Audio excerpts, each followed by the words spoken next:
তো আজকে যে বিষয় নিয়ে আমি আলোচনা করব সেটা হচ্ছে খুব গুরুত্বপূর্ণ একটা বিষয়। সেটা হচ্ছে উপবাস নিয়ে।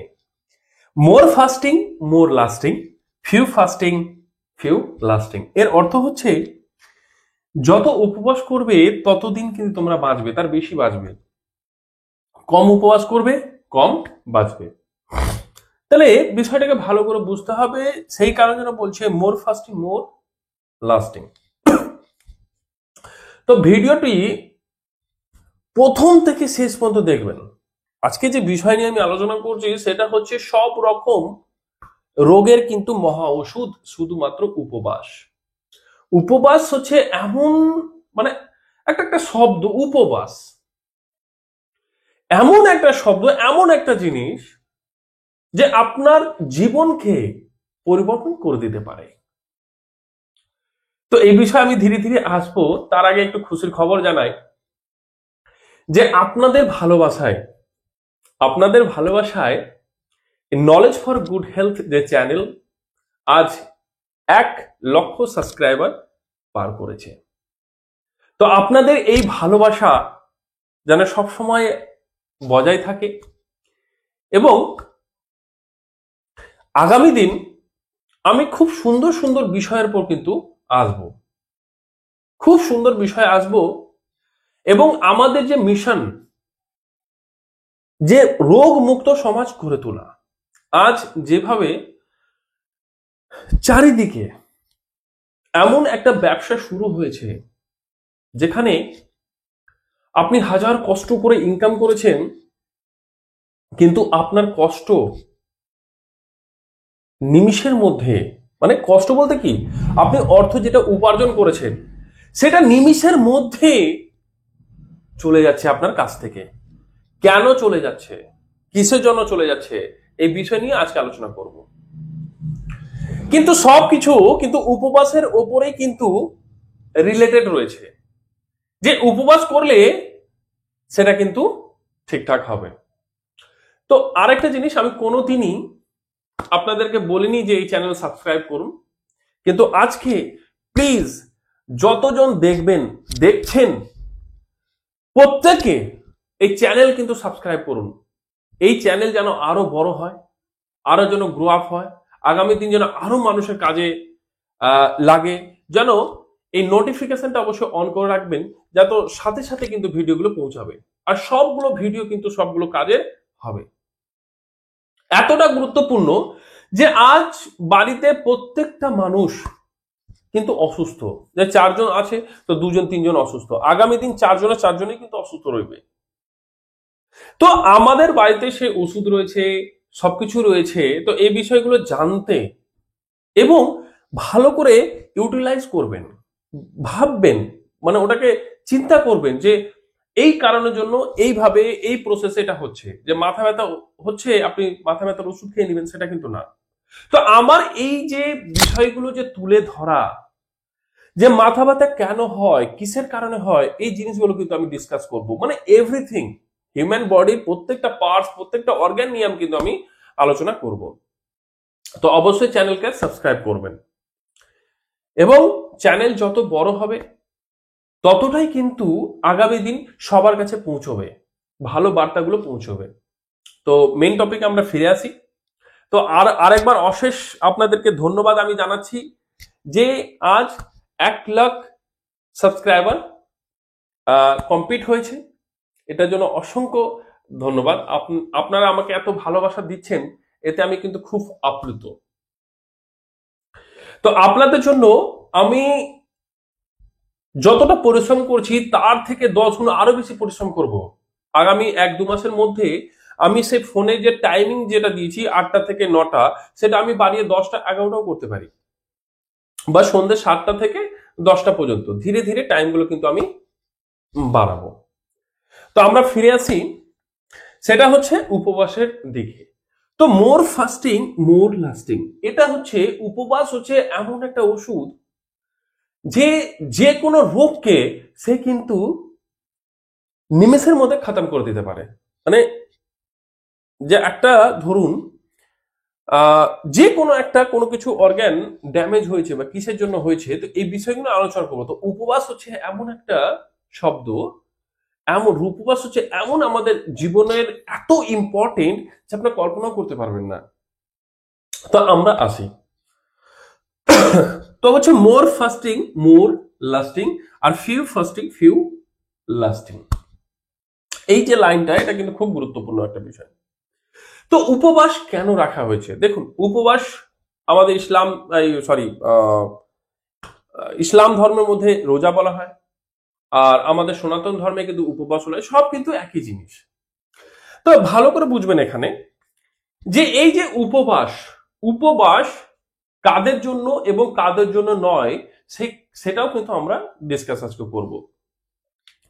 এই উপবাসের কারণে, এই উপবাস যদি আমরা ঠিকঠাক ভাবে যদি নিয়ম মেনে যদি করতে পারি, তাহলে আগামী দিন না আপনার কোন ক্যান্সার হবে, না টিউমার হবে, না ফোড়া হবে, মানে বিভিন্ন রকম আপনার পেট সুস্থ থাকবে। ভালো করে একটা বোঝার বিষয় আছে এখানে, যে আপনার সুস্থ থাকবে। তো দেখুন, যেমন সনাতন ধর্মে এক এক করে কিন্তু আমি আসবো রিলিজিনে। সনাতন ধর্মে আমাদের হিন্দুদের যে একাদশী হয়, তো একাদশী কিন্তু 15 দিন পর পর হয়, আফটার 15 days। তো 15 দিন পর পর কিন্তু হয়, যেটা 24 ঘন্টা থাকে, 24 hours। 24 hours, তাহলে হচ্ছে মাসে কি দুটো, 15 দিন পর পর মাসে দুটো। তাহলে আমরা যদি হিসাব করি, তাহলে 12 মাসে, 12 মান্থে কত হবে? 24টা। 24 যদি মাসে দুটো করে হয়, মাসে যদি দুটো হয়, তো 12 মাসে হচ্ছে 24টা। তাহলে 24 × 24, এটা এটা হবে ডেজ, আর এটা হবে আওয়ার। তাহলে হবে 576। তাহলে সব ধর্মের মধ্যে এই যে হেলথ রিলেটেড যে উপবাস, এই যে রোজা রাখা হয়েছে, উপবাস রাখা হয়েছে, জৈন ধর্মের মধ্যে সেটাই রয়েছে, এবং বুদ্ধিস্টের মধ্যে সেটাই রয়েছে। তো আমি সবচেয়ে বেশি নোটিস একটা জিনিস করেছি, যে বুদ্ধিজম এবং জৈনিজমের মধ্যে মানে ওই রিলিজনের যে ওনারা রয়েছেন, ওনারা কিন্তু অসুস্থ খুব কম হন। কেন হন, অসুস্থ এত কম কেন হন, সেটাও আমি কিন্তু আজকে ধীরে ধীরে আপনাদেরকে বুঝাবো এবং ভালোভাবে বলার চেষ্টা করব। একদম সরল ভাষায়, আমি কিন্তু কোনো মেডিকেল ভাষায় কোনো কথা বলবো না। প্রত্যেকটা মানুষের জন্য কিন্তু আজকে খুব কাজের এই ভিডিও, যেটা আমি বারবার অনুরোধ করব যে প্রথম থেকে শেষ পর্যন্ত দেখবেন, একদম প্রথম থেকে শেষ পর্যন্ত দেখবেন এবং বোঝার চেষ্টা করবেন। তাহলে একাদশী 15 দিনের মাথায় মাথায় মাসে দুটো করে হয়, তাহলে 12 মাসে হচ্ছে কত হলো? 24টা। তো 24 × 24, তাহলে হচ্ছে 576 ঘন্টা। তাহলে 576 ঘন্টা একটা ব্যক্তিকে থাকতে হবে। এই এই যে ঘন্টাটা আছে, এটা কিন্তু প্রত্যেকের জন্য কাজের।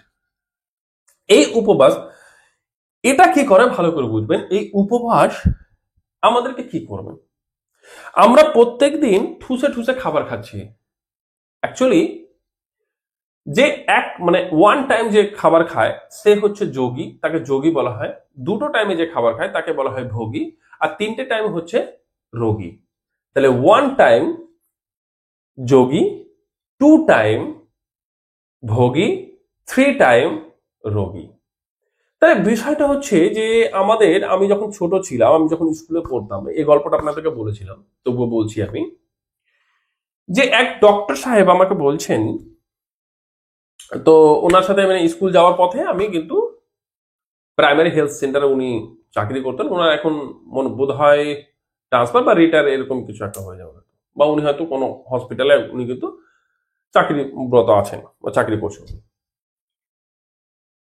তো উনি আমাকে বলতেন যে অল্প অল্প খাও, কিন্তু ঘন ঘন খাও। আজ আমি কিন্তু রিয়েলাইজ করতে পারি যে যে ডক্টর বলে যে, বা যেই পারছেন, সে ডক্টর হোক বা যেই হোক, যে বলে অল্প অল্প খান আর ঘন ঘন খান, এই কথাটা যদি আপনারা মেনে চলেন তো আপনার শরীরে কিন্তু অসুখ বিসুখ আসার 100% চান্স আছে, মানে হবেই। কেন সেটা আপনাদেরকে আমি বলবো। তো আশা করি এটা বোঝা গেছে যে উপবাস, তাহলে উপবাস কি করছে। আমি যখন, দেখুন আমি তো আর কাউকে বলতে পারছি না যে মাছ মাংস ডিম খাওয়া বন্ধ করে দিন, সেটা হচ্ছে না। তাহলে মাছ মাংস ডিম আমরা কিন্তু খাচ্ছি, সবাই খাচ্ছি। আমাদের অর্গান অনবরত কাজ করেই আছে। তাহলে আপনি যখন কাজ করছেন তো আপনি রাত্রি যে হয়েছে, রাত্রি বিশ্রাম করার জন্য হয়েছে, তাহলে রাত্রি তো আরামসে বিশ্রাম করছেন, আপনি ঘুমিয়ে যাচ্ছেন, মানে আপনি সারাদিন কাজ করেছেন, ক্লান্ত হয়ে গেছেন, আপনি ঘুমোচ্ছেন। তো আমাদের যে অর্গান যে আমাদের সবসময় যে কাজ করছে, তাদের তো রেস্ট দরকার। ধরুন ভালো করে একটা জিনিস বুঝাচ্ছি, আপনার হাতে ধরুন এখানে কেটে গেছে, ধরুন এই জায়গায় কেটে গেছে, তো আপনি কি করেছেন, এখানে ওষুধ লাগিয়েছেন, ব্যান্ডেজ করেছেন, এই জায়গাটাকে খুব যত্ন নিচ্ছেন যেন তাড়াতাড়ি ভালো হয়ে যায়।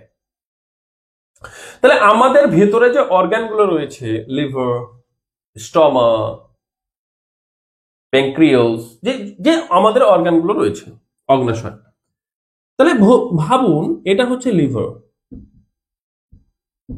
লিভার এই জায়গায়, তাহলে ও তো অনবরত কাজ করছে, পেট আমাদের অনবরত কাজ করছে, অগ্ন্যাশয় আমাদের অনবরত কাজ করছে। তো এই জায়গায় লিভারে কোনো একটা জায়গায় ক্ষত হয়েছে, মানে কেটে গেছে বা ওই জায়গায় আঘাতপ্রাপ্ত হয়েছে বা কোনো কিছু। তাহলে আপনার যখন হাতে কেটেছে, আপনি ব্যান্ডেজ দিয়েছেন যেন তাড়াতাড়ি, আপনি ওষুধ খাচ্ছেন বা আরো কিছু করছেন যেন তাড়াতাড়ি শুকায়।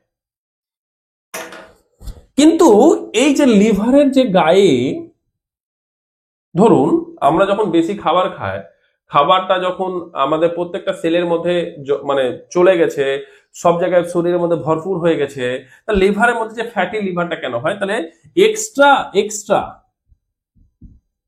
এক্সট্রা যে ফুড বা এক্সট্রা যে আপনার হচ্ছে প্রোটিন, এটা কি করে এই লিভারের গায়ে কিন্তু বসে যায়, লিভার ফ্যাটি যাকে বলছে, ফ্যাটি লিভার। তখন এই জায়গায় কি হচ্ছে, এক্সট্রা জিনিসটা বসছে, তো লিভারের কাজ করতে কি হচ্ছে, অসুবিধা হচ্ছে। তো এই লিভারের গায়ে কেন বসলো, এই বিষয়ে ডিসকাস করছি। তো হাতে যখন কেটে গেছে তো ব্যান্ডেজ দিচ্ছে, সবই দিচ্ছেন, সেই রকম ভাবে লিভারকে রেস্ট দিতে হবে, আমাদের প্রত্যেকটা অর্গানকে কিন্তু রেস্ট দিতে হবে। তো রেস্ট কিভাবে দিবেন, একমাত্র উপবাস করে, উপবাস করেই কিন্তু রেস্ট হবে। তাহলে তাহলে তাহলে কি হবে, এই রেস্ট যখন ও পাবে, আপনি খাবার খাচ্ছেন না, তাহলে ডাইজেস্ট সিস্টেমের কাজ বন্ধ আছে। এবার ওই জায়গাটা কি করছে, ডাইজেস্টিভ সিস্টেমে যেটা আছে পাচন তন্ত্র, ও নিজের জায়গায়, ওর বডি সব জায়গায় কিন্তু কাজ করছে, সব জায়গায় কি করছে, কাজ করছে। কোথাও যদি ক্ষত থাকে, বিক্ষত থাকে, ও কিন্তু এর রিপেয়ারিং করার চেষ্টা করছে, রিপেয়ারিং সে সময়টা করবে। তাহলে আমাদের অর্গান ঠিকঠাক ভাবে কাজ করবে। আমরা যদি অনবরত যদি কাজ করে যাই তো আমরা অসুস্থ হয়ে যাবো। সেই রকম ভাবে লিভার থেকে শুরু করে যতটা আমাদের অর্গান রয়েছে বা আমাদের বডির যেগুলো পার্টস রয়েছে, অনবরত যদি প্রত্যেক দিনও ও কাজ করতে থাকে, আপনি 365 দিনের মধ্যে, আপনি যদি 365 দিনই যদি আপনি খেতে থাকেন, তাহলে আমাদের যে অর্গানগুলো, যে পার্টস গুলো রয়েছে, তারা তো বিশ্রাম পেল না। তাহলে নিজের জায়গায় যে ক্ষত বিক্ষত হয়েছে, সেটা তাহলে রিপেয়ারিং করবে কি করে। তাহলে রিপেয়ারিং যে করার জায়গাটা বা ওকে বিশ্রাম দেওয়ার জায়গাটা, সেটা হচ্ছে উপবাস। সেই কারণে বলছে যে মোর ফাস্টিং মোর লাস্টিং, আপনি যত বেশি উপবাস করবেন তত বেশি আপনি কিন্তু বাঁচবেন। আর ফিউ ফাস্টিং ফিউ লাস্টিং, যত কম উপবাস করবেন তত কম আপনি বাঁচবেন। তাহলে এই কথাটা বুঝুন, যখন ধরুন প্রথম প্রথম যখন আপনার সাইকেল চালাতে যান, তো সাইকেল চালাতে তো একবারে শিখে যান না, পড়ে যান, কোথাও কেটে যায়, তাহলে আপনি আবার কিছুক্ষণ রেস্ট নিয়ে বা সেটাকে করে নিয়ে আবার চালাতে শুরু করেন। তো সেই রকম ভাবে যে পড়ছেন আছাড় খাচ্ছেন, তো সেই রকম ভাবে এটা কি এতদিন কাজ করলো, একদিন বিশ্রাম তো নিতে দেন। এ বলছে বাবু আমাকে কখন তুমি রেস্ট দিতে দিবে, আমাকে রেস্ট যে আমি নিব, তো আমি নিব কখন, তুমি তো খেয়েই যাচ্ছ খেয়েই যাচ্ছ খেয়েই যাচ্ছ খেয়েই যাচ্ছ, আমি তো রেস্ট পাচ্ছি না, কারণ তুমি খাবার খাচ্ছ, ওটাকে মানে ডাইজেশন করতে হচ্ছে। তাহলে অনবরত যদি তুমি খেতে থাকো তো অর্গানটা কি হবে, আমাদের চলতে শুরু করবে, সবসময় চলছে, তো রেস্ট পাচ্ছি না। সেই কারণের জন্য উপবাসটা আমাদের খুব জরুরি। ওই জন্য একাদশী কিন্তু রাখা হয়েছে, ওই জন্য একাদশীটা রাখা হয়েছে যে 15 দিন পর পর করবে। প্রত্যেকটা ধর্মের মধ্যে উপবাস জিনিসটা রয়েছে, কারণ ধর্মের মধ্যে রিলেট এই কারণে করেছে না তো কেউ মানবে না, কেউ মানবে না। কিন্তু কেন করা হয়েছে, কারণ আমাদের নিজের শরীরকে ভালো রাখার জন্য করা হয়েছে। আপনি ফর এক্সাম্পল আমি বলি আপনাকে, আজ থেকে 4 মাস 5 মাস 6 মাস আগে বা 2 মাস আগে আমি কিন্তু অনেক মোটা ছিলাম, আমার কিন্তু ভুঁড়ি অনেক ছিল। আমি কি দৌড়িয়েছি? না। আমি কি খুব বেশি পরিশ্রম করেছি? না। অনেকজন কি হচ্ছে, জিমে যাচ্ছে কি, চর্বি কমানোর জন্য, ভুঁড়ি কমানোর জন্য। আজকে আমাকে দেখে শিখার একটা বিষয় আছে, যে আমি আপনাদেরকে বারবার একই কথা বলছি, যে আমি কিন্তু দৌড়াইনি, আমি এক সময় খুব দৌড়িয়েছিলাম, তবু ভুঁড়ি কমাতে পারিনি, আমি ভুঁড়ি কমাতে পারিনি। আমি খুব বেশি কাজ করি না। যবে থেকে আমি এই ডায়েট প্ল্যানটা, উপবাসটা শুরু করলাম, তবে থেকে আমার জীবন কিন্তু পুরোপুরি চেঞ্জ হয়ে গেল। ভালো করে বুঝবেন, আমি 15 দিনের মাথায় মাথায়, এই 15 দিনের মাথায় মাথায় আমি কিন্তু 36 ঘন্টার উপবাস থাকি, 36 আওয়ার্স, 36 আওয়ার্স কিন্তু আমি উপবাস থাকি, 36 ঘন্টা কিন্তু আমি উপবাস থাকি। সেই উপবাসে শুধু আমি জল পান করি। কি পান করি? শুধু জল পান করি, শুধু জল, শুধু আমি জল পান করি। জল পান এই কারণে করতে হবে, কারণ আমাদের সব সময় অম্ল কিন্তু তৈরি হতে থাকে, কারণ লিভার থেকে বাইল জুস সব সময় কিন্তু ক্রিয়েট হতে থাকবে। তাহলে আমরা যদি জল না পান করি, আমরা যদি একদম নির্জলা যদি উপবাস করি, তাহলে কিন্তু যতটা উপকার করার চেষ্টা করেছেন ততটা কিন্তু ক্ষতি হয়ে যাবে। তাহলে যতজনই উপবাস করছেন, একাদশী করছেন, যতজনই উপবাস করছেন, আপনারা মাথায় রাখবেন যে আপনি ফল খান না খান, জুস খান না খান, কোনো অসুবিধা নেই, শরবত খান বা না খান, কিন্তু মাথায় রাখবেন জলটা সবসময় কিন্তু পান করতে থাকবেন।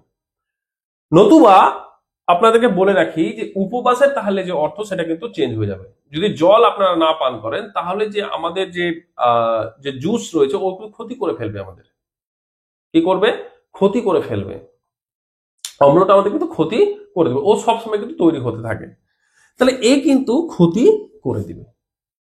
সেই জন্য আমাদেরকে জল পান করতে হবে, যদি উপকার না করতে পারে তাহলে ক্ষতিও করবে না। মানে অ্যাকচুয়ালি সেই জুসগুলো কি হয়, জুস আমাদেরকে খাবারকে হজম করা সাহায্য করে, জুসটা হজম করা সাহায্য করে, কিন্তু আমরা তো খাবার খাচ্ছি না, তাহলে ও তো আর খাবার পাচ্ছে না যেটাকে হজম করবে। তাহলে আমাদের ওই জুস কিন্তু আমাদের বডির মধ্যে সবসময় কিন্তু তৈরি হতে থাকে। আমি কিন্তু সরল ভাষায় বুঝাচ্ছি, আমি কিন্তু মেডিকেল ভাষায় বাবু বোঝানোর চেষ্টা করছি না। কারণ যে যেহেতু এই ভিডিও আমাদের ছোট থেকে বড়রা সবাই দেখে, যেন সবাই যেন খুব ভালোভাবে বুঝতে পারে।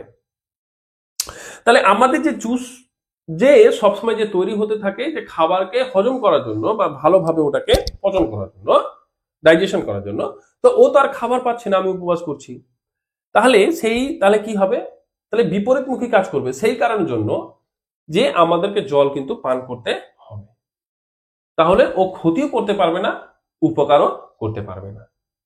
এবার কি হবে, এই উপবাসের ফলে, ভালো করে বুঝুন, উপবাসের ফলে এই ফ্যাটি লিভার চলে যাবে, মোটাপা চলে যাবে, ক্যান্সার আসবেই না। বুঝা গেল? যত প্রবলেম, টিউমার আসবে না। টিউমার বা ক্যান্সার হওয়ার জন্য আমি বলেছি, মানুষ ঠুসে ঠুসে খাবার খাচ্ছে, একবারের জায়গায় দুবার খাচ্ছে। আজকে সবাই পেটের জন্য খাবার খাচ্ছে না, বেঁচে থাকার জন্য না, সবাই জিভের জন্য বলছে, আমাদের বেঁচে থাকার জন্য তো, আমাদের পেটের জন্য তো কামাই করতে হচ্ছে। আরে ভাই, খেতে খেতে আর কি লাগে, কিন্তু কেউ যদি বেশি পরিমাণে খাবার খায়, বডি আমাদেরকে দুটো টাইম খাবার চায়। আজকে তো মেনে নিলাম আপনারা 3টা টাইমে খাচ্ছেন। আজকে সকালবেলা ঘুম থেকে উঠে আপনি চা খেয়ে নিলেন, আবার একটু পরে মুড়ি খাচ্ছেন, আবার 10টার দিকে আপনি ভাত খাচ্ছেন, আবার 12টা-1টার দিকে আপনি লাঞ্চ করছেন, আবার বিকাল হতে হতে আপনি কিছু খাচ্ছেন, আবার সন্ধ্যাবেলা খাচ্ছেন, আবার রাত্রে খাচ্ছেন। 7 বার 8 বার খাবার খাচ্ছেন। বডিকে এত খাবার চায় না। আমার কিন্তু 3টে। আমি কখনো কোনো দিন 2বার খাই, কোনো দিন 3বার খাই। হয় সকালে ফ্রুট খেয়ে নিলে, দুপুরে ভাত খেলাম, বা সন্ধ্যাবেলা ভাত খেলাম, হলো।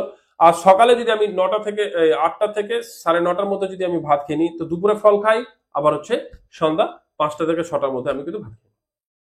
আমার লাইফ স্টাইল এটাই আছে। আজকে আমার শরীরের মধ্যে কোনো অসুখ বিসুখ নেই। আমাদের জ্বর কবে হয়েছে সেটাই আমি বুঝতে পারিনি। সর্দি কাশি 11বার কবে হয়েছে নিজে না বুঝতে পারি না, বুঝতে পারিনি, আসেনি জ্বর আমার। আমার শরীর অসুস্থই হয়নি, বাথরুমে কোনো সমস্যা নেই, কোনো প্রবলেম নেই। কেন? একমাত্র ডায়েট, একমাত্র ডায়েট। আপনি একটা জিনিস ভাবলে মানে আমি বলে অবাক হবেন। আমি যখন আমার গ্রামে আমি যখন মাকে বললাম যে মা 4টার দিকে তুমি রান্না করবে, 5টা 5:30টার মধ্যে আমরা খেয়ে নিই। তো আশেপাশে যারা ছিল আমাদের গ্রামের আশেপাশে, তারা কিন্তু সবাই হাসছে, এ মা এ কোন যুগের বসবাস করছে রে বাবা, সেই আগের যুগের প্রথাটা নিয়ে চলে আসলো।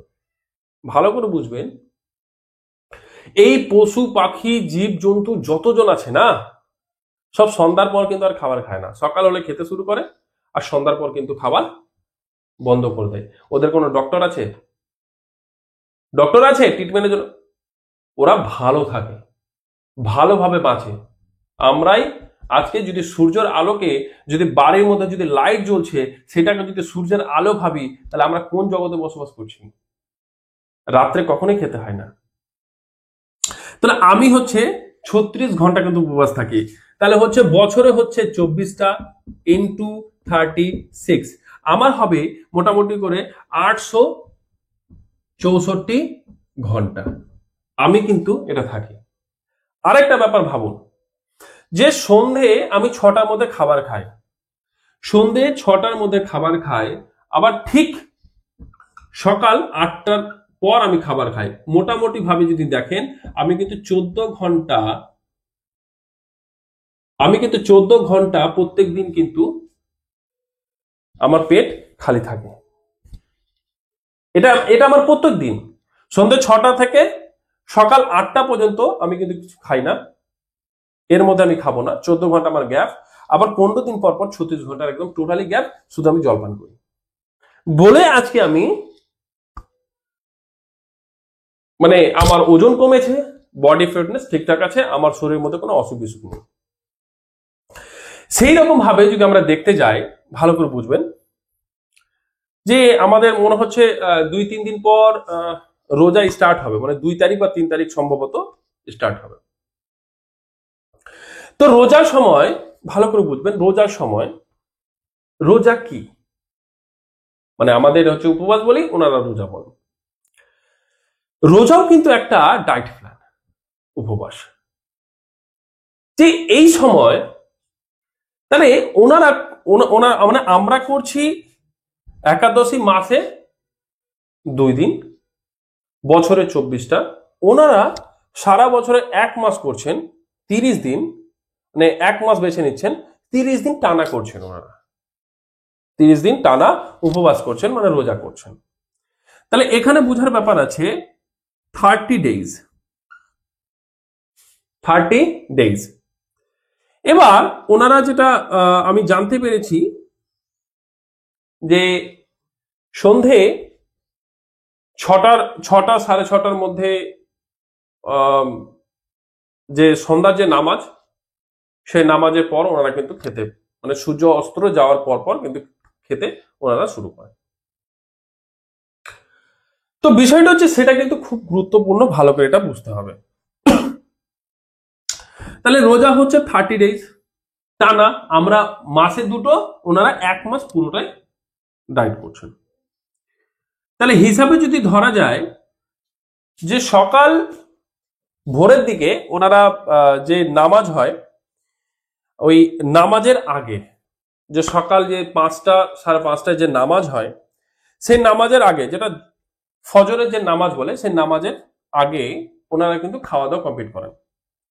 যদি সকাল 4টে মানে ভোর 4টের সময় যদি ওনারা খান, তো 5টে মানে 1 ঘন্টা পর জল একটু পান করে ওনারা কিন্তু সারা দিন মানে 5টার পর কিন্তু আর খাওয়া যায় না, ওদের ভোর 5টার পর আর খেতে পান না, একদম নির্জলা, একদম ঠিক যে সন্ধে যে 5টা 5:30টায় যে নামাজের পর ওনারা কিন্তু খান। তাহলে এই নামাজ কি শিখাচ্ছে, মানে এই যে সন্ধে যে 5:30 ওই সময় রোজার সময় খেতে বলছে, এটা কতটা গুরুত্বপূর্ণ ভালো করে বুঝবেন।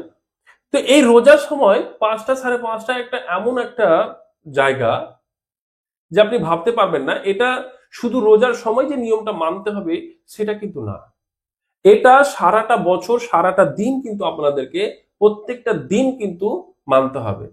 তো এই এই নামাজ 5টা 5:30 আপনাদের জীবনকে কিন্তু অনেক পরিবর্তন নিয়ে আসে, ভালো করে বুঝবেন। আমি একটা জিনিস খুব খেয়াল করেছি এবং স্টাডি করেছি যে রোজার সময় দেখবেন হসপিটালে আর নার্সিং হোমে পেশেন্ট কিন্তু খুব কম ভর্তি থাকে। কারণ কি? কারণ হচ্ছে ডায়েট, উপবাস। এই উপবাসের সময় আমাদের যে অর্গান রয়েছে না, আমাদের যে অর্গান রয়েছে এই অর্গান কিন্তু কাজ করে, ওর যে রিপেয়ারিং করার সময় কিন্তু পায়। আর আমরা সারা বছর যদি খেতেই থাকি তাহলে তো ও তো আর রিপেয়ারিং করার সময় পাচ্ছে না। তো 1 মাস যে টানা যে রোজা চলে এই সময় কিন্তু আমার বডি কি হয়, রিপেয়ারিং করতে, অর্গানগুলো রিপেয়ারিং করতে সময় পায়। ওই জন্য রোজার যে মাস, এই রোজার মাসে কিন্তু অসুখ বিসুখ কিন্তু খুব কম হয়। তাহলে নিয়মটা কি মানার ব্যাপার আছে, নিয়মটা মানার যে বিষয় আছে সেটা হচ্ছে ভালো করে বুঝার এখানে আছে।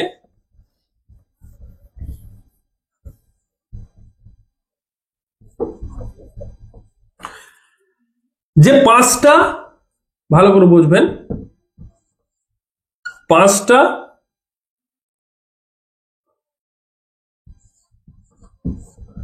বা 5:30 এই সময় মানে রোজা যে সূর্য ডুবার যে যখন গরমের দিন আমাদের আসবে, যখন গরম বেশি পড়বে, তো সূর্য ধীরে ধীরে ধীরে ধীরে একটু টাইমটাকে নিজেকে বাড়িয়ে নেয়, বাড়াতে থাকে।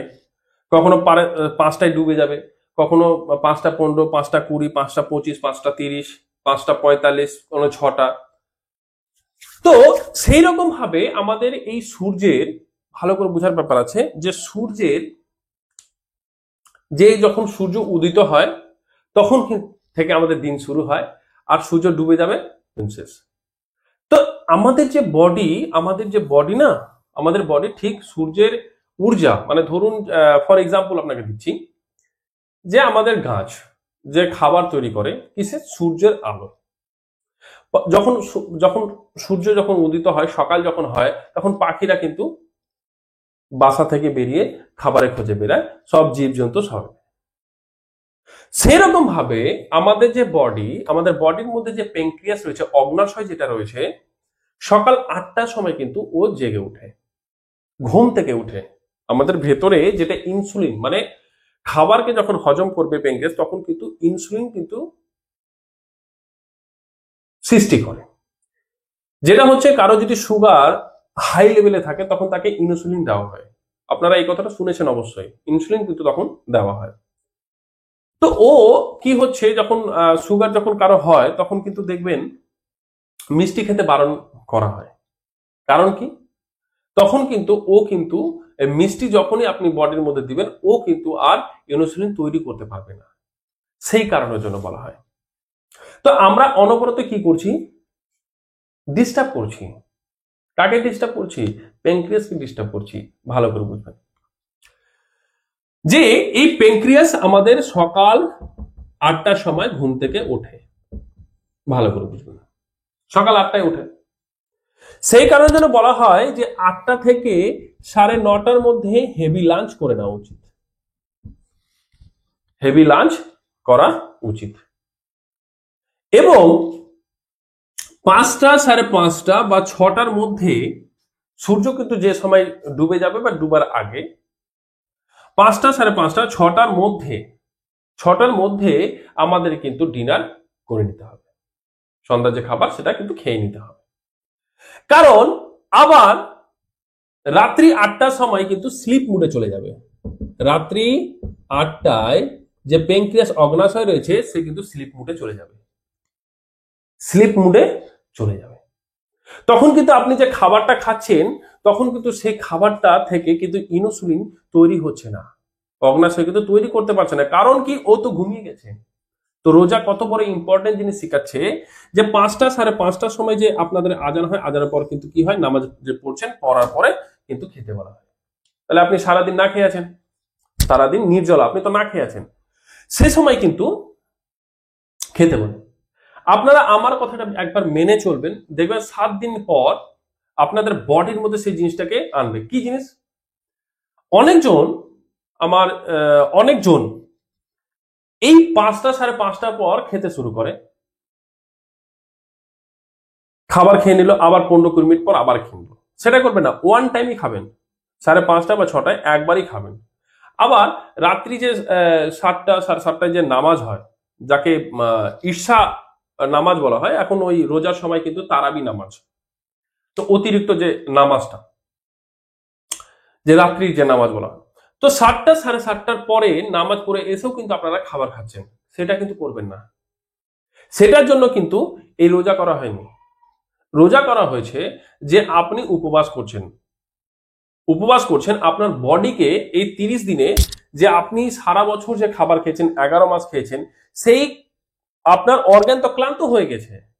ওই 30টা দিন আপনি কিন্তু আপনার অর্গানকে পুরোভাবে কি করছেন, রিল্যাক্স দিচ্ছেন, যে তুমি আমার ভেতরে মানে যে পার্টস গুলো যে ক্ষত বিক্ষত হয়েছে তুমি ওটাকে রিপেয়ারিং করো। ও কিন্তু ঠিক নিজের কাজে, রিপেয়ারিং কাজে ও কখনো রেস্ট নিচ্ছে না। রিপেয়ারিং, আপনার খাবার খাচ্ছেন তো হজম করছে, আবার আপনি যখন খাবার খাওয়া যখন বন্ধ করছেন, ও যখন সময় পাচ্ছে তখন নিজের বডিকে নিজে রিপেয়ারিং করছে। তো এই হচ্ছে বিষয়। তো কি হচ্ছে যে 7:30 বা 7:30টার নামাজের পর আপনার যে আবার খাবার খাচ্ছেন সেটা কিন্তু করবেন না। এই রোজার এই নিয়মটা, যে নিয়মটা আপনার 30 দিন বজায় থাকবে, এটা সারা বছর কিন্তু আপনার যেন বজায় থাকে। আমার কথা মতো 7 দিন এই নিয়মটা মানবেন। 5টা 5:30 বা 6টার মধ্যে আপনি কিন্তু খাবার খেয়ে নেবেন, খেয়ে নিয়ে কিন্তু রাত্রে যে নামাজ পড়ে আসেন তারপরে আর কিন্তু খাবেন না। যদি আপনার খিদা পেয়েও যায় আপনি জল পান করবেন, আবার তো আপনি ভোরের দিকে খাচ্ছেন। কিন্তু আয়ুর্বেদ আমাদের বলছে যে সকাল 8টার পর কিন্তু খেতে হয়, কারণ অগ্নাশয় 8টার সময় ঘুম থেকে উঠে, আয়ুর্বেদ আমাদের বলে। কিন্তু এই বিষয়টা ঠিক আমার অতটা জানা নেই, বাট তাও আমি বলছি যে সন্ধ্যার যে খাবারটা সেটা হচ্ছে কিন্তু খুব ইম্পর্টেন্ট, সন্ধ্যা খুব ইম্পর্টেন্ট। আর কোথাও যদি বলতে গিয়ে যদি ভুল হয়ে যায়, আপনারা কিন্তু ছোট ভাই হিসাবে কিন্তু আমাকে কিন্তু ক্ষমা করবেন। তো আমি কিন্তু খুব সরল ভাষায় কিন্তু বোঝানোর একদম চেষ্টা করছি। তো আয়ুর্বেদ বলছে যে সকাল 8টা থেকে তুমি কিন্তু খাবার স্টার্ট করো, কারণ হচ্ছে প্যানক্রিয়াস কিন্তু অগ্নাশয় কিন্তু সকাল 8টার সময় কিন্তু ঘুম থেকে ওঠে, আর রাত্রি 8টার সময় ঘুমিয়ে যায়। তো রাত্রি 8টার সময় ঘুমানোর আগে, রাত্রি 8টায় যে ঘুমায় তার 2 ঘন্টা আগে তুমি খাবার খাও, তাহলে কিন্তু সেই খাবারটাকে কিন্তু ও হজম করবে, সেখান থেকে ইনসুলিন তৈরি করবে। তো এটাই হচ্ছে কিন্তু মুদ্রা কথা, এটাই হচ্ছে কিন্তু মেন কথা। তো ওটাই হচ্ছে কথা। আমার কথা মতো 7 দিন আপনারা এই নিয়মটা ফলো করুন, দেখবেন যে আপনাদের বডি ঠিক 7 দিন পর এত সুন্দর রেসপন্স করবে যে আপনার যে ফ্যাটি লিভার ছিল, যে রোজার যে সময় ফ্যাটি লিভার ছিল, ফ্যাটি লিভার নাই হয়ে যাবে, কোলেস্ট্রল ছিল সেটাও নাই হয়ে যাবে, টিউমার ছিল সেটাও নাই হয়ে যাবে, ক্যান্সার হচ্ছে ক্যান্সারও নাই হয়ে যাবে। তো এই হচ্ছে বিষয়। আর আমাদের এই যে ক্যান্সার সেল বা টিউমার হচ্ছে, লিভার হচ্ছে, ডায়াবেটিস হচ্ছে, প্রেসার হচ্ছে, হাই প্রেসার হচ্ছে, তো এই সবগুলো কিন্তু খাবার রিলেটেড কিন্তু বিষয়গুলো আছে। তো বিষয়টা হচ্ছে দেখুন ভালো করে, যে আমাদের বডি কিন্তু 2টো টাইম কিন্তু খাবার চায়, হলো আপনি 3টে টাইম খেলেন, কিন্তু তার বেশি নয়। এই যে আপনি যখন আমাদের বডিতে কি হচ্ছে, যতটা খাবার নিউট্রিশনের প্রয়োজন আছে তার থেকে যদি বেশি নিউট্রিশন যদি আপনি খান, তাহলে আমাদের সেলের মধ্যে কিছু কিছু জায়গায় যেটা খালি থাকে সেটা কিন্তু ভরাট হয়ে যাবে। যখনই ভরাট হয়ে যাবে তারপরে আর কিন্তু আপনি আবার এক্সট্রা আবার কোনো খাবার খাচ্ছেন, ফ্রুট খাচ্ছেন, কি হবে? আপনি যখন খাবার খাচ্ছেন তো ও যে সেলগুলোতে যে খাবার যে নিউট্রিশন গুলো জমা হয়েছিল এবার ওগুলো যাবে কোথায়? তাহলে ওই সেলগুলোতে আর কিন্তু জমা রাখতে পারছে না। মানে আমাদের যে সেলের যে আমাদের সারা শরীরে তো আমাদের যেখানে যেখানে রাখার সেখানে সেখানে কিন্তু রেখেছে, কিন্তু আবার এক্সট্রা আপনি আবার দিচ্ছেন, সেটা কিন্তু ও তো আর রাখতে পারছে না। তখন কিন্তু লিভারের উপর গিয়ে বসে যাচ্ছে, লিভারের উপর জমাট বেঁধে দিচ্ছে, তখনই কি হচ্ছে? ফ্যাটি লিভার হচ্ছে। তাহলে মেন প্রশ্নটা কোথায়? এই আপনার রোজা বা একাদশী এই সময় কিন্তু আপনার পুরোপুরি ভাবে যে আপনি যে খাচ্ছেন না, কিন্তু বডি তো সবসময় নিউট্রিশন দরকার, ও তো প্রোটিন সবসময় দরকার না। তাহলে আমাদের যে সেলগুলোতে গিয়ে বসেছে, যে অর্গানগুলো স্টোর রেখেছে, লিভার স্টোর রেখেছে, এবার কি হবে?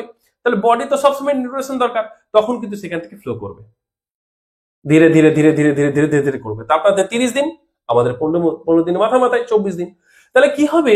এবার বডির সব অর্গান কিন্তু এবার ঠিকঠাক ভাবে কাজ করবে। তা যেখানে হয়তো একটু বেশি ছিল সেই জায়গাগুলো থেকে ধীরে ধীরে ধীরে ধীরে রিমুভ হয়ে যাবে। তো সেই রকম হবে ক্যান্সার। ক্যান্সার কি? যে আমি যেমন সবসময় বলতাম যে গুড ব্যাকটেরিয়া এবং ব্যাড ব্যাকটেরিয়া ভালো করে বোঝার ব্যাপার আছে। যখন আপনি কোনো জ্বরের ওষুধ খাচ্ছেন, তাহলে আমাদের বডি হিট হচ্ছে, তার মানে আপনি মরে যাবেন না। তো জ্বরের ভিডিও আমি দিয়েছি, অনেক রকমের জ্বরের যে বিষয় সেটা কিন্তু দিয়েছি। তাহলে আমাদের যে বডির যে তাপমাত্রা যখন বাড়ছে, গুড ব্যাকটেরিয়া তখন ব্যাড ব্যাকটেরিয়াকে কিল করছে, কিন্তু যে সময় আপনি ওষুধ খেয়ে নিচ্ছেন তো গুড ব্যাকটেরিয়া কিন্তু দুর্বল হয়ে পড়ছে, ব্যাড ব্যাকটেরিয়া ও কিন্তু স্ট্রং হয়ে যাচ্ছে। এটাও কিন্তু একটা সবচেয়ে বড় ক্যান্সারের কারণ। এবং আমরা যে আমাদের বডি যতটা খাবার চায় তার থেকে যদি আপনি দ্বিগুণ খাবার খাচ্ছেন, এর ফলেও কিন্তু ক্যান্সার হচ্ছে। ক্যান্সার সেল কিন্তু কি হচ্ছে? বৃদ্ধি পাচ্ছে। আমাদের লিভারকে কি বলা হয়? লিভারকে সেকেন্ড ব্রেন বলা হয়। লিভারকে এই সেকেন্ড ব্রেন বলা হয়, তো এটা হচ্ছে বিষয়। আরেকটা ইম্পর্টেন্ট একটা বিষয়, 5টা, 5:30 বা 6টার মধ্যে যখন আপনি খাবার খাবেন, আপনারা যখন খাবেন তো মাথায় মধ্যে রাখবেন যে তেল মশলা ঝাল যেন বেশি কিছু না হয়। ভালো করে বুঝবেন, সন্ধ্যাবেলা তেল মশলা ঝাল মাছ মাংস একদম ডিম এগুলো খাবার কিন্তু না। আপনি হালকা স্লাইট খাবার খাবেন। আর যেই রোজা পার হয়ে যাবে তখন আপনারা খান না। তো সবসময় দেখবেন ভারী খাবার খেতে হয় সকালে 8টা থেকে 9:30টার মধ্যে। ওই সময় কিন্তু অগ্ন্যাশয়ে আগুন জ্বলতে থাকে। বোঝা গেল? যেমন হচ্ছে, ছোট করে আমি বোঝানোর চেষ্টা করেছি, যখন আপনি প্রদীপ জ্বালাচ্ছেন, আপনি প্রদীপে তেল দিয়েছেন, বাতি দিলেন, যখনই আপনি আগুন জ্বালাচ্ছেন প্রদীপে তো দেখবেন দাউ করে জ্বলবে। তো সেই রকম ভাবে যখন সকালে ঘুম থেকে উঠে, প্যানক্রিয়াস যখন ঘুম থেকে উঠে ও দাউ দাউ করে জ্বলে, ওই সময় যে খাবার দিবেন সেই খাবারই কিন্তু হজম হয়ে যাবে। এবার রাত্রি এই যে সন্ধে মানে সূর্য ডুবার পর পর তো যখন বাতি মানে প্রদীপ যখন তেল শেষ যখন মানে নিভবে তখন দেখবেন দাউ দাউ করে জ্বলে। সেই জন্য বলে সূর্য ডুবার সাথে সাথে খাবার খেয়ে নিন, তাহলে ও যে দাউ দাউ করে জ্বলছিল তাহলে খাবারটা তাড়াতাড়ি করে হজম হয়ে যাবে। কিন্তু ভারী খাবার কিন্তু সন্ধ্যাবেলা কিন্তু খাবেন না, তাহলে কিন্তু আসল যে রোজার যে অর্থ সেটা কিন্তু রইল না। এ হচ্ছে ব্যাপার। তাহলে আমার কথা মতো কিন্তু বেশ কিছুদিন কিন্তু আপনি চলুন, 7 দিন নিয়মটা মানুন, তারপরে দেখবেন আপনি কিন্তু ঠিক বুঝতে পারবেন। তাহলে 30টা দিন আপনি কন্টিনিউ ভালোভাবে আপনারা মেনে চলুন, দেখবেন আপনাদের আগামী দিন আপনারা কিন্তু খুব সুস্থ থাকবেন, খুব ভালো থাকবেন। আরেকটা গুরুত্বপূর্ণ বিষয়, নামাজের উপর আমি একটা যে বিষয়টা ক্যালকুলেশন করেছি সেটা হচ্ছে, দেখুন এইরকম ভাবে,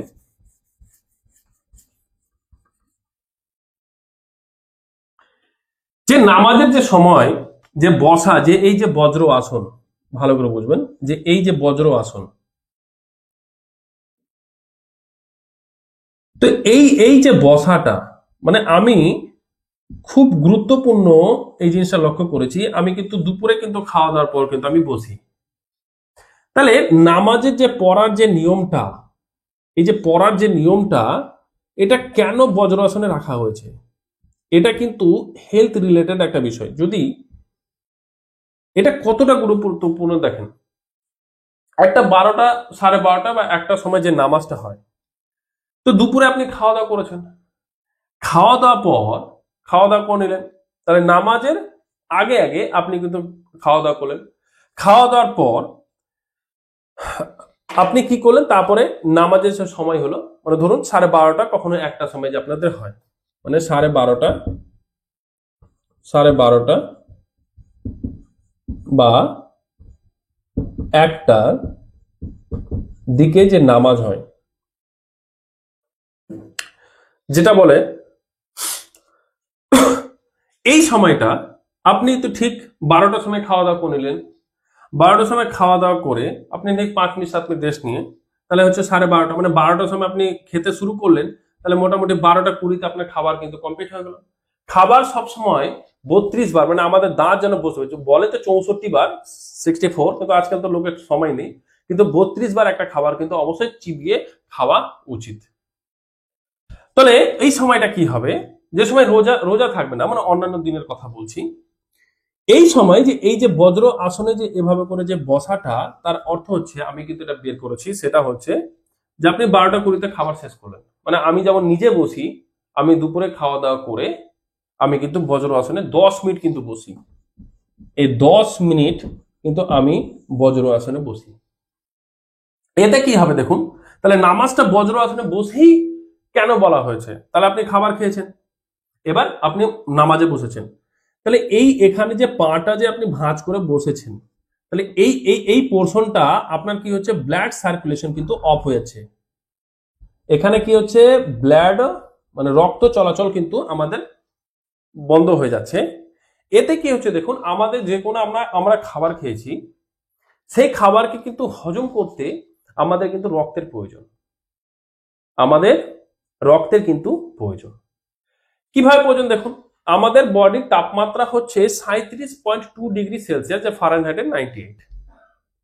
তাহলে আমাদের যে বডির যে তাপমাত্রা রয়েছে, ভালো করে বুঝবেন, আমাদের বডির যে তাপমাত্রাটা যে রয়েছে, তাহলে রক্ত কি করবে এই জায়গাটাতে, তাহলে আমাদের খাবারকে, মানে আমরা ধরুন কখনো 37 ডিগ্রির নিচে খাবার, মানে তাপমাত্রা খাবার খেয়েছি, বা কখনো হয়তো একটু উপরে খেয়েছি, তাহলে রক্ত কি করবে, সেই খাবারটাকে আমাদের বডির তাপমাত্রায় নিয়ে আসবে, তখন কিন্তু তখন আমাদের পেট কিন্তু কাজ করতে শুরু করবে। ভেবে নিয়েন না যে খাবার খেয়েছি আর সঙ্গে সঙ্গে আমাদের পাচনতন্ত্র কাজ করতে শুরু করে দেবে, সেটা কিন্তু না। রক্ত সেটাকে কি করবে, আমাদের বডির তাপমাত্রায় একদম কিন্তু নিয়ে আসবে সেই খাবারটাকে। কখনো ঠান্ডায় খেয়েছেন, কখনো একটু বেশি গরম খেয়েছেন, তার তাপমাত্রাকে নিয়ে আসবে। তো কি হবে, যে আমাদের যত পেটে আমাদের রক্ত যাবে, ততটাই কিন্তু আমাদের কাজের। তাহলে এই এই সময় কি হবে, ব্লাড সার্কুলেশন অফ। কারণ দেখুন, আমাদের পায়ের দিকে আমরা যখন খাবার খেয়ে সঙ্গে সঙ্গে দৌড়াচ্ছি বা সঙ্গে সঙ্গে আমরা কাজ করছি, তখন কিন্তু পায়ের দিকে কিন্তু বেশি রক্তটা ঝুঁকে যায়। তো এর অর্থটা হচ্ছে, যখন আমরা পা ভাঁজ করে যখন বসবো, তো টোটাল এখানকার যে রক্তটা সেটা কিন্তু চলে যাবে কোথায়, চলে যাবে পেটে। তো খাবারটাকে হজম করতে কিন্তু ও সাহায্য করবে। তো এটা হচ্ছে মেন কথা। তাহলে রক্তটাকে, মানে পেটে যখন রক্তটা যাবে, হজম করতে সাহায্য করবে। তো এটা হচ্ছে কিন্তু মেন একটা বিষয়। এই জন্য বজ্র আসনে, তাহলে নামাজটা বজ্র আসনে বসার এটাই হচ্ছে একটা প্রসেস, খুব দারুণ একটা বিষয়, হেলথ রিলেটেড একটা, এই যে নামাজটা পড়াটা খুব গুরুত্বপূর্ণ। এবার আমরা আসবো যে নামাজ, তো বলেই দিলাম যে খুব গুরুত্বপূর্ণ একটা বিষয়। এবার আমরা বলবো যে উপবাস কাদের জন্য এবং কাদের জন্য নয়, উপবাস কাদের জন্য এবং কাদের জন্য নয়। যারা লেবার মিস্ত্রি কাজ করে, যারা কৃষক, যারা খুব পরিশ্রম করে, তাদের জন্য কিন্তু একদম উপবাসটা ঠিক না। তারা যদি উপবাস করে, তাদের শরীর কিন্তু আরো বেশি ক্ষতি করবে। তার অর্থটা ভালো করে বুঝবেন। যেমন আমি সেরকম কোনো কাজ করি না, আমি পড়ি, আপনাদের জন্য কাজ করছি। তাহলে এবার আমি তো বসে থাকছি, আমি তো কাজ করছি না। তাহলে যখন আমি কাজ করছি না, তা আমার বডি, আমি খালি খাবার যদি খেয়েই যাই, তো বডির কোনো পার্টস ঠিকঠাক কাজ করবে না। সেই জন্য আমার কিন্তু উপবাসের খুব দরকার। আমি সেই জন্য 15 দিন পর পর 36 ঘন্টার উপবাস থাকি। আর সন্ধ্যে 6টার মধ্যে খাওয়া দাওয়া করে সকাল আবার 8টার মধ্যে, ওই যে 14 ঘন্টা গ্যাপ, এটা কিন্তু আমার জীবনের লাইফস্টাইল। এই জন্য কিন্তু আজকে আমি ভালো আছি।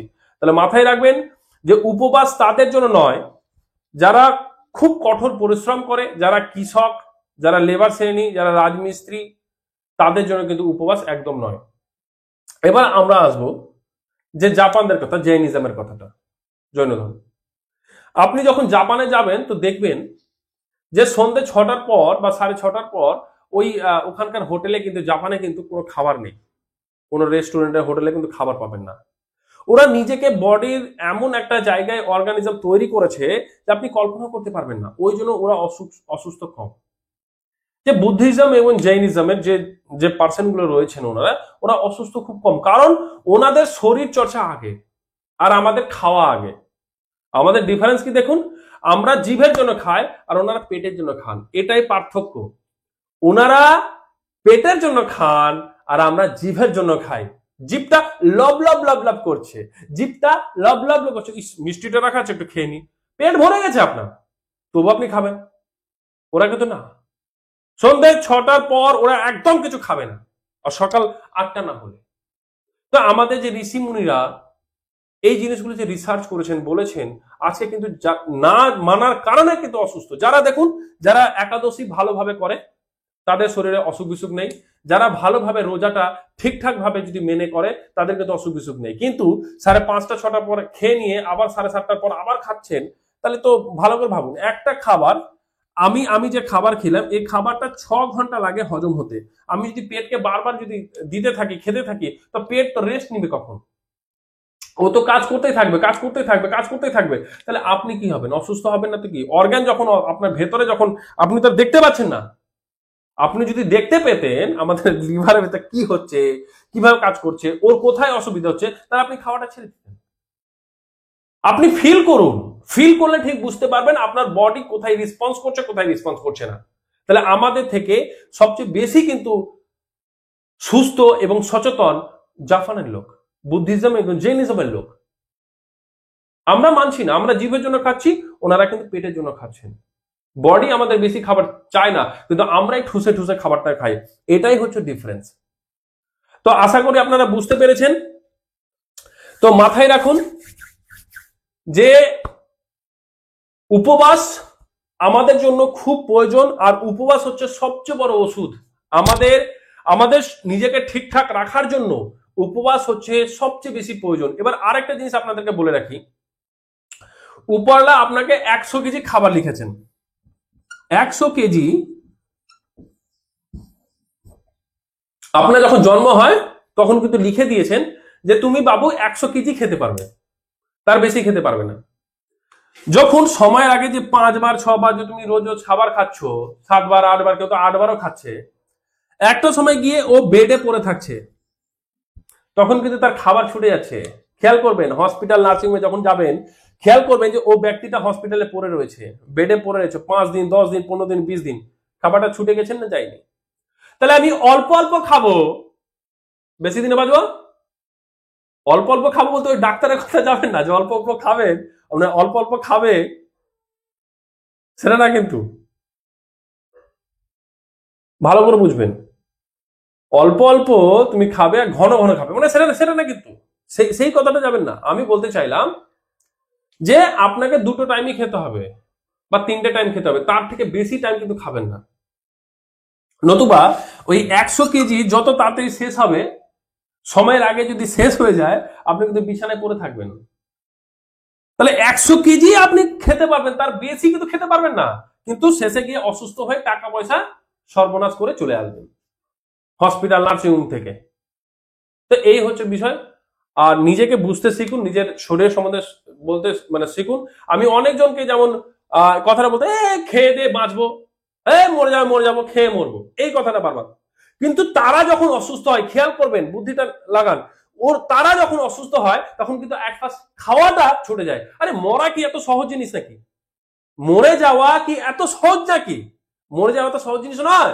তারা যখন অসুস্থ হয় হসপিটালে এবং নার্সিংহোমে পড়ে আসে, টাকাটা কিন্তু দিয়ে চলে আসে, ঠিক খাবারটা কিন্তু ভাই ছুটে যায়। তাহলে যেটুক আপনার খাবার লেখা আছে আপনি সেটাই খেতে পারবেন। এক্সট্রা যদি আপনি আগে খেয়ে নেন তাহলে কিন্তু শেষে গিয়ে খেতে পাবেন না, আর অসুস্থ হয়ে কিন্তু মারা যাবেন। তো এটাই হচ্ছে বিষয়।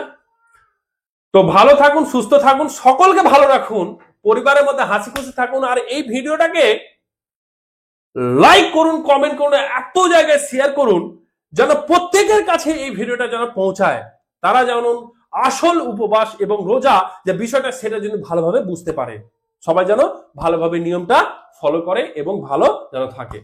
তো আমরা যদি সকলে চেষ্টা করি, আমি তো একাই একাই মানে একাই যদি আমি এই মিশনে যদি বেরাই তাইতে পারবো না। আপনারা যখন সঙ্গে সবাই যখন সুস্থ থাকবেন, তাহলে আমাদের যে মিশন, যে রোগমুক্ত সমাজ গড়ে তোলা, সেটা কিন্তু আমরা সাকসেসফুল হতে পারবো। তো রোগমুক্ত সমাজ কিন্তু আমাদেরকে গড়ে তুলতেই হবে এবং ধীরে ধীরে ধীরে ধীরে আপনারা কিন্তু এই মিশনে জয়েন করুন। এবং খুব ভালো একজন ব্যক্তি আমি পেয়েছি, যেটা অনেকে পেয়েছি, তার মধ্যে অন্যতম হচ্ছেন মীর মুশারফ হোসেন। উনি কাটোয়া মাস্টারমশাই, উনি স্কুলে চাকরি করে, উনিও কিন্তু ছেলে মেয়েদেরকে উনি শিখান।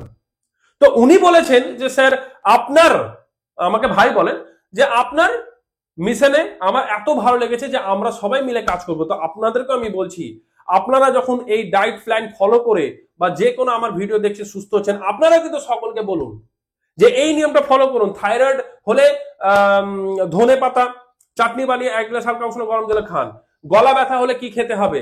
লবণ, যে আয়োডিন লবণ, সেটাকে কিন্তু সরিয়ে দিন। কি ওখানে সেন্দা নামক বা সিন্ধুক লবণটা নিয়ে আসুন, কালো লবণটা নিয়ে আসুন, এগুলো নিয়ে আসুন। তাহলে এই ভিডিওগুলোকে দেখুন, সকলকে শেয়ার করুন, কমেন্ট করুন, লাইক করুন এবং সকলকে শেখাতে থাকুন।